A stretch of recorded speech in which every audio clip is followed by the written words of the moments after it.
আসসালামু আলাইকুম প্রিয় প্রবাসীরা, আপনারা সবাই কেমন আছেন? আশা করি সকলেই ভালো আছেন এবং নিরাপদে আছেন। এমআরপি পাসপোর্টে আর ভিসা হবে না। মালয়েশিয়ান প্রবাসীরা এমআরপি পাসপোর্টে আর ভিসা লাগাতে পারবে না, বা ইমিগ্রেশন থেকে এমআরপি পাসপোর্টে আর ভিসা দিবে না, বা এমআরপি পাসপোর্ট যাদের আছে তারা আর ভিসা লাগাতে পারবে না।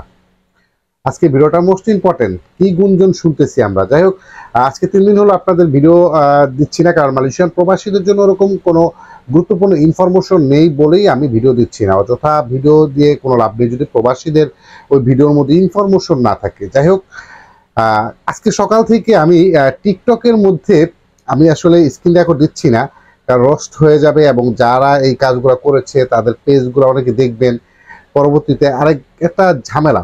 সেটা বড় বিষয় না, আমি জাস্ট সতর্ক করতে চাচ্ছি। মালয়েশিয়াতে সাধারণ প্রবাসীদের মানে এমআরপি পাসপোর্ট যাদের আছে তাদের আর ভিসা লাগবে না। টিকটকের মধ্যে এরকম করে মনে হচ্ছে যারা বাদাম বিক্রি হচ্ছে, মনে হচ্ছে যেন ঔষধ বিক্রি করতেছে। ইএসকেএল আপনারা জানেন, Malaysia Kuala Lumpur expert service SDN BSD, এটা চুক্তি স্বাক্ষর মাসেই কিন্তু 3 মাসের মেয়াদ দিয়েছে। সে তার মধ্যে শেষ হতে যাচ্ছে ইএসকেএল এর সকল কার্যক্রম মালয়েশিয়াতে বাংলাদেশি প্রবাসীদের পাসপোর্ট জটিলতা থেকে যত ধরনের সমস্যা আছে ইএসকেএল এর সাথে কোনো সংযোগ থাকতেছে না। এখন ইএসকেএল এর হয়ে কিছু ভদ্র ভাইয়েরা আছে যারা ইএসকেএল এর গুণগান গায়, সব সময় তাদেরকে আসলে ইয়ানাফসি করে। কারণ ওখানে একটা ফটো স্টার্ট করতে গেলেও 1 রিঙ্গিত 2 রিঙ্গিত, এবং একটা টাইপিং করতে গেলে 5 রিঙ্গিত 10 রিঙ্গিত। আমি জাস্ট একটা এক্সাম্পল দিলাম। সিম্পল একটা কাজ করতে গেলে 20 রিঙ্গিত বা 25 রিঙ্গিত রেখে দেয়।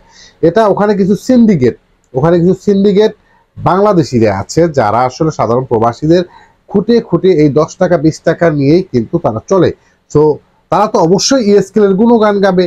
সেই ক্ষেত্রে অনেকে ফেস শো করেননি টিকটকের মধ্যে, কিন্তু এই যে মালয়েশিয়াতে এমআরপি পাসপোর্ট যাদের আছে তাদের আর ভিসা লাগবে না। ফাইনালি কথা হচ্ছে এটা সম্পূর্ণ ভুয়া এবং মিথ্যা অপপ্রচার।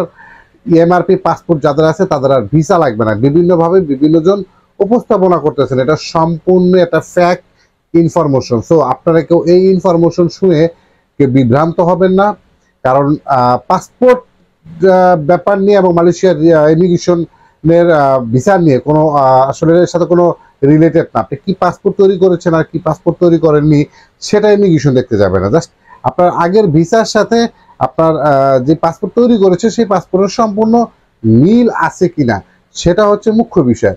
এখন আপনি অ্যানালগ, ডিজিটাল, এমআরপি, ই পাসপোর্ট যাই বলেন না কেন, যত পাসপোর্টই আপনি তৈরি করেন না কেন, সেই ঘুরে ফিরে আপনার ভিসার সাথে পাসপোর্টের সব মিল আছে কিনা, জাস্ট এতটুকু, এবং পাসপোর্ট ভ্যালিড আছে কিনা মানে মেয়াদ আছে কিনা, এতটুকুই তারা ভেরিফাইড করবে, এর বেশি কিছুই না। তো অযথা যারা ইএসকেএল এর গুণগান গাচ্ছেন, ইএসকেএল তার থাকতেছে না, তো সাধারণ প্রবাসীদের মধ্যে একটি বিভ্রান্ত সৃষ্টি করেন না। সেক্ষেত্রে আসলে হিতের বিপরীত হবে, কারণ সত্যতা সবসময় জয়ী হয় এবং সত্যতা সবসময় প্রবাসীরা এটা বুঝতে পারে।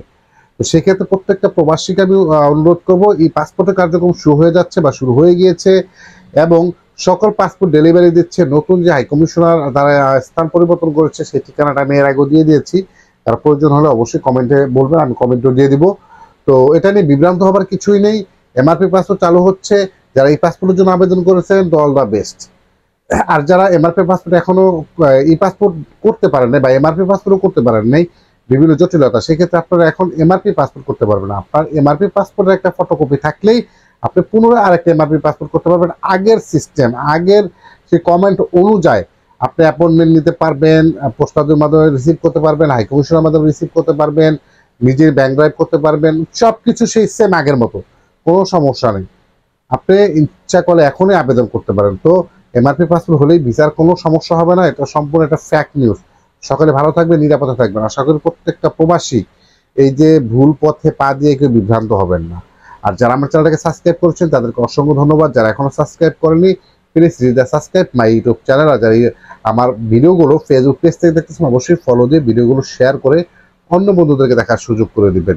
তো সকলে ভালো থাকবেন, নিরাপদে থাকবেন। যদি পরবর্তীতে সাধারণ প্রবাসী মালয়েশিয়ার প্রবাসীদের জন্য কোনো ইনফরমেশন এসে থাকে বলার চেষ্টা করবো। ধন্যবাদ, দেখা হবে নেক্সট কোনো ভিডিওতে। আসসালামু আলাইকুম।